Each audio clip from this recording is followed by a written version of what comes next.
Alright Jerry, we'll just get the camera set up and we'll be ready to go. Yeah, alright mate. Just make sure you get my good side, eh?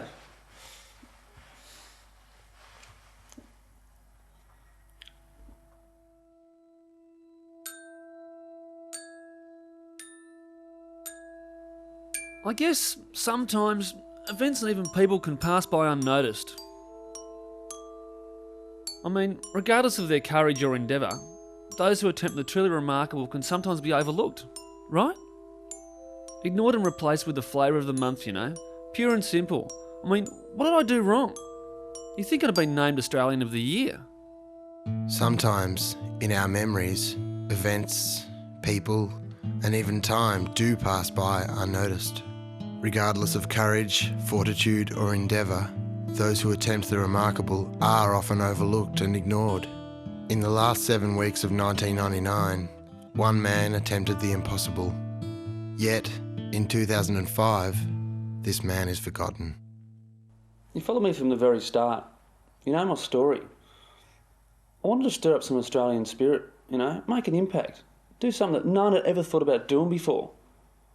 That's why I chose to do it. Ever since I was young, I've dreamt of something special. A moment in which you can make Australia proud, you know? And I never really could think about anything else, you see. I guess you could say it was in my blood. I never really was interested in school or homework, but what kid is? My parents didn't really understand. They wanted to deny our heritage, pretend that shipwreck never existed. But I was always the opposite. I wanted to follow in his footsteps. In 1929, Alvin Shipwreck Kelly set the world's record for flagpole sitting, staying aloft for 23 days. Kelly would later break his own record, staying aloft atop a flagpole for 49 days. And you see, my father even changed his name. He didn't want to be associated with Shipwreck. But I never understood. Shipwreck was a true hero to me. I mean, who else could have got away with those stunts in the 1920s? Shipwreck was a true hero, an underrated hero, just like me. Just look at that crowd reaction. Where was my crowd? Where were my elephants?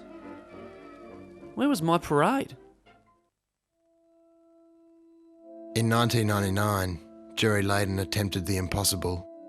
In the tradition of Alvin Shipwreck Kelly, Jerry Leyden aimed to become the first person to ever sit atop a regulation flagpole for more than 50 days. This was a dangerous attempt, with the most extreme of risks placed on Jerry's life. There's something about flagpoles, the height, chance of danger. It's a real thrill. And we're better than the iconic Royal Parade flagpole in Melbourne. There's something about that flagpole there. Something sensuous. But why does no one remember? That I can't tell you for sure. But I'm willing to bet it's got something to do with that thieving bastard Blaine. Got a bone to pick with that motherfucker.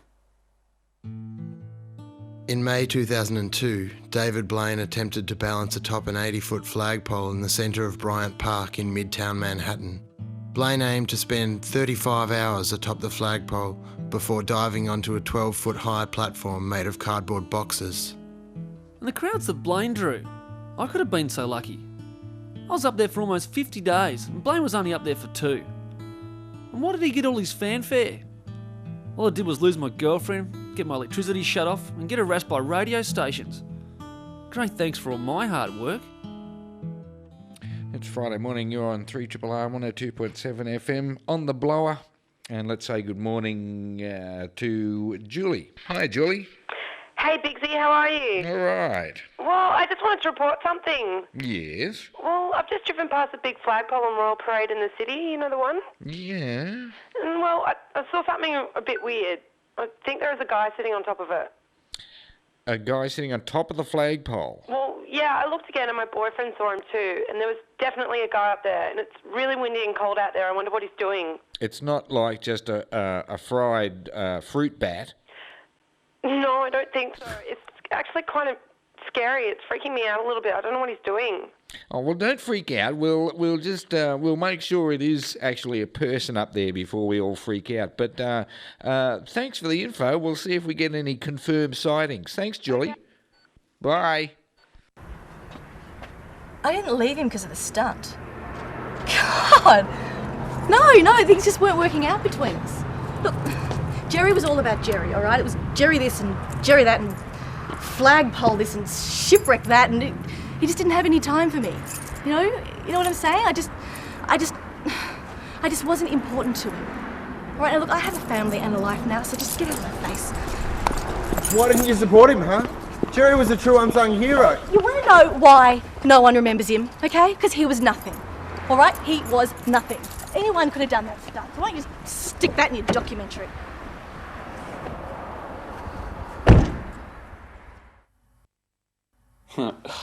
Monique was always feisty. I guess she never really understood my passion. I was always married to the sport. I guess in that way Monique was my mistress.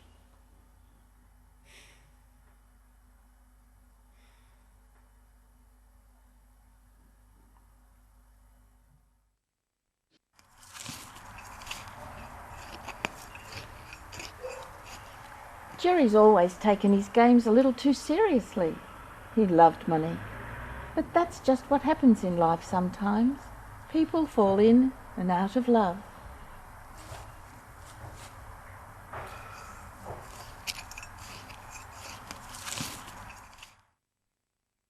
Let me see. Good morning, George. Yes, good morning. I'm ringing because I think it was you that had a caller in before about guys in a flagpole? That's right. Someone suggested there was a chappie on a flagpole in was it Royal Parade? Yep. I came out of my office before and it's unbelievable. You can confirm this. Hey, absolutely. What's he doing up there? Is it a competition or is he an idiot or what is it? I don't know. He might be a dangerous sniper or he might be just a harmless loon. But Oh, no, you can confirm it is a guy. Didn't have a gun and it was definitely a bloke. And he's alive. Well, he was kicking his legs around. Well, that's all the confirmation we need. All right. Well, thanks, George. We'll try and find out what he's up to. Yeah, I can understand how it might look like an obsession. Yeah, guess it kind of is. I've always wanted to break Shipwreck's record. Got to be passionate about something. I guess it's just frustrating, like frustrating that I came so close. And frustrating that no one remembers. Except you, Mike. Mike.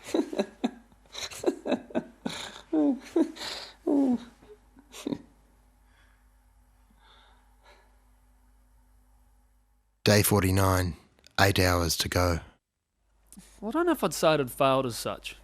I mean, I know I didn't reach the full 50 days and all, but I guess it was extenuating circumstances. The breakup with Monique, power cord diverting my electricity, the Y2K killing my camera. The final night wasn't easy. It's bloody hard to keep your balance when it's pitch black. Despite requests from producers, Powercore refused to comment. Nah, I don't blame Powercore. It wasn't their fault. After all, it was the New Year's Eve of the new millennium. I probably needed the power for all the celebrations. It's a damn Y2K that I blame. Killing my camera. Most of all my records. That's why no one remembers.